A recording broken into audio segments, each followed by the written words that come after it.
Hello everyone, welcome to last minute study. आज हम class 12th exercise 13.2 start करेंगे। Question करने से पहले इस एक्सरसाइज में जो कॉन्सेप्ट यूज़ हुए हैं उनके बारे में बात कर लेते हैं। तो 30.2 में सबसे पहला जो कॉन्सेप्ट आपको ध्यान रखना है वो है मल्टीप्लिकेशन थ्योरम। अब मल्टीप्लिकेशन थ्योरम क्या होती है? देखिए, जब भी हमें प्रोबेबिलिटी दे रखी हो ए इंटरसेक्शन बी की, ठीक है, या फिर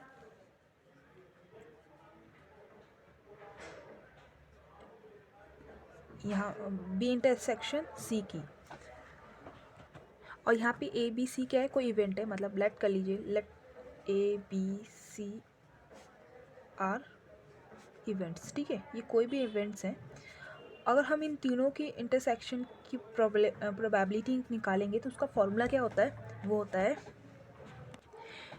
ए की प्रोबेबिलिटी मल्टीप्लाई में बी की प्रोबेबिलिटी अपॉन में ए की ए, ओके, मल्टीप्लाई में सी की प्रोबेबिलिटी अपॉन में ए बी ठीक है। ये क्या होता है? फॉर्मूला होता है, ठीक है। अब इसके बारे में बात कर लेते हैं हम।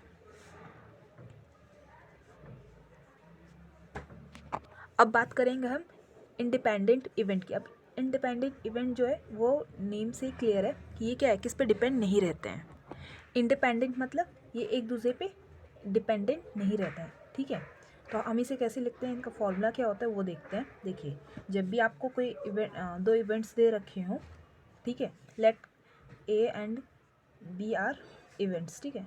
अगेन हम कोई इवेंट ले लेते हैं ए बी को। Probability of A intersection B वो क्या होगा?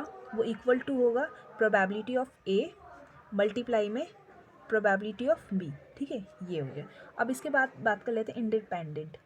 ये इंडिपेंडेंट था, हम डिपेंडेंट देखते हैं। अब देखिए, यानी ए ये क्या करेंगे, एक दूसरे पे डिपेंडेंट करेंगे, इन दोनों की प्रोबेबिलिटी क्या होंगी, आपस में डिपेंड करेंगी, तो इसीलिए हम इसे डिपेंडेंट इवेंट बोलते हैं। देखिए क्या करते हैं, अगेन फिर से हम ए बी क्या करेंगे, कोई इवेंट्स कंसीडर कर लेंगे। तो ये क्या होगा, इसका फॉर्मूला क्या बन जाएगा, probability of A intersection B not equal to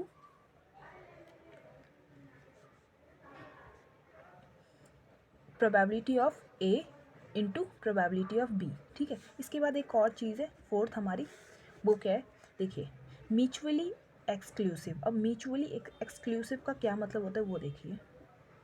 देखिए, वेन डायग्राम से समझते हैं। हमने 11th क्लास में अपने पढ़ा था। देखिए, मान लीजिए एक क्या है, ये कोई, देखिए एक कोई सेट है, दूसरा भी एक कोई सेट है। अब देखिए इन दोनों में क्या है, कोई भी कुछ भी कॉमन ना हो, यानी इन दोनों में इंटरसेक्शन क्या है उसका, probability of A intersection B जो हो, जब नल हो या ज़ीरो के इक्वल हो, तो ये क्या होता है, म्यूचुअली एक्सक्लूसिव, ठीक है। ये कॉन्सेप्ट इसमें यूज़ हुआ है। अब पहला क्वेश्चन देख लेते हैं एक्सरसाइज का।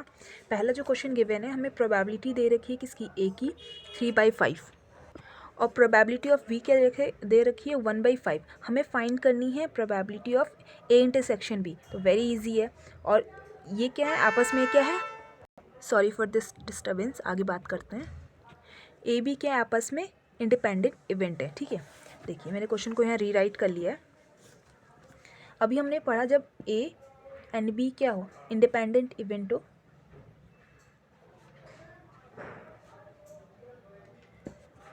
तो probability of A intersection B क्या हो जाएगा, multiple of probability of A into probability of B, ठीक है, जो कि हमें क्या गिवन है, ये हमारा 3/5 और ये क्या है 1/5। तो ये क्या हो जाएगा आपका, ये इन दोनों को इंटू करेंगे 25, 3 इंटू 25, ये क्या हो जाएगा, आपका आंसर आ जाएगा। Thank you for watching.